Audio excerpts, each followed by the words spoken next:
first visit to an odds and sods outlet, and I was blown away from the start. So much stuff. There really was. I didn't know where to look until a piece of art caught my eye. Oh, they knew I was coming. Got a dog photo. I'll probably take that away with me. My rummaging continued. I needed eyes everywhere. There's a big Santa up there. And from festivities to flying as I entered the next room. Well, that catches your eye immediately. I'm not going to touch it for obvious reasons, because clumsy Redford will take over and I'll definitely break it, but that is very impressive. So you go from a model plane to some quite impressive, I'm going to call them antlers, I'm sure I've got that wrong. There's some traffic lights here in the corner. Chloe, do you know how much your traffic lights are?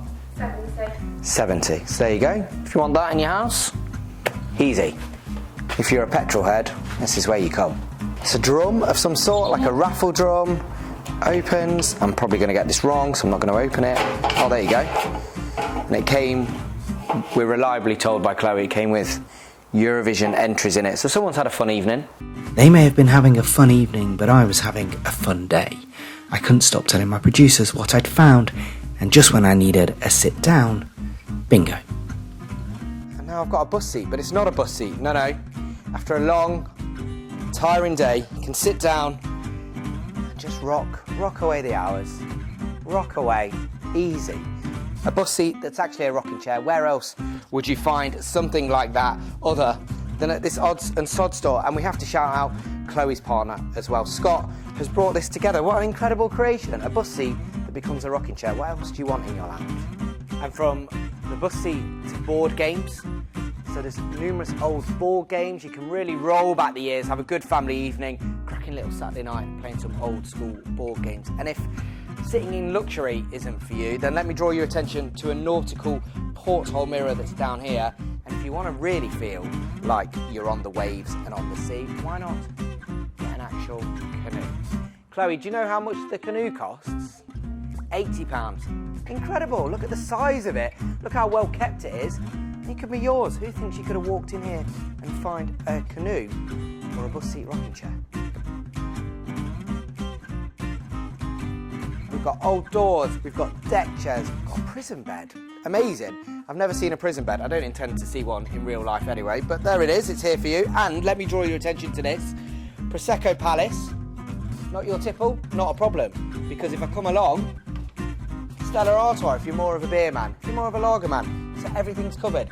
It is quite literally a haven of artefacts, little quirky items, big items as well.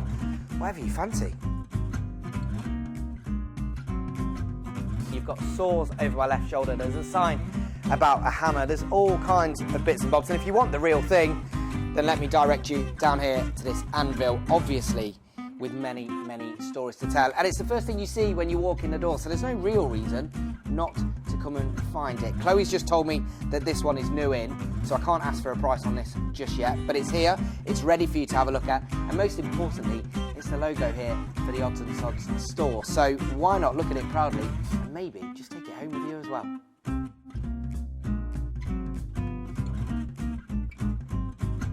So you come outside and the maze pretty much continues. It is a never-ending place, location, store of different items and artifacts, stuff that you just never find anywhere else. I'm stood in front of a safe that's never been opened. I can loop all the way around and find different stones, different tubes. There's another shed here to my left with a whole host of stuffing. I don't think we've got enough memory, enough tape for me to describe everything. There is just simply so much to look at.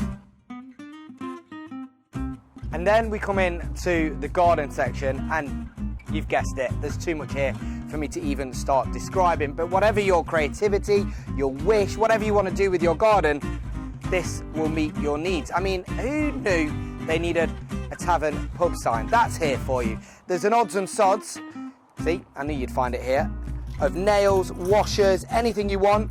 That's a great little bit of kit. There's an old mangle here. Everyone loves a mangle. This is where you find it. We walk along. There's all kinds of different bits and bobs. Come along here. You can have some really thick rocks for your garden. There's a nice sink that could become something for your plant. I'm almost out of breath talking about it. We come along here, there's an old watering can. This is one of my favourite pieces.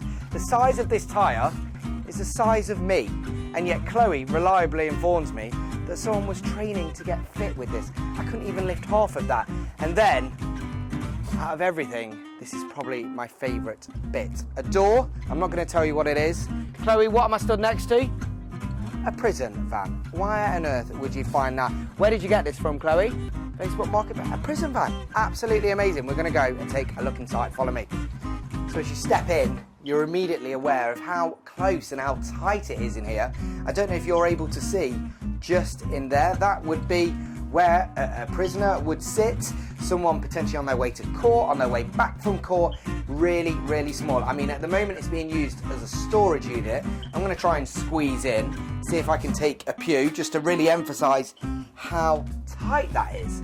This is what a prisoner would travel in. Really close, really quite claustrophobic actually, but amazing. When else would you get the chance to go inside a prison van? Now if we take a look, again, I'm going to come right across you, it's very close. So there are 3 different compartments, all of them just as tight as each other. You can see that Chloe is using it, as we say, for storage at the moment, so you can come along and have a look inside. Again, when would you get the chance to go inside a prison van? And we come all the way along, so there's 1, 2, 3, 4 compartments, each one a little bit different. Unique bit of detail as well. People have written messages on the windows, clearly when they've travelled in it. So this one has different names, different dates, different prisons that they've been a part of. It's fascinating to walk through and look at, if not a little bit unnerving potentially. And then you can come out the other side and there are still loads and loads of things to look at. There's a hammock, there's hanging baskets, there's all kinds of things, there's a bath. Literally, the list is endless, and I don't think I've probably sold it enough. There are so many things for you to come and look at here. Saturday and Sunday, 10 till 2, odds and sods on Castle Industrial Park.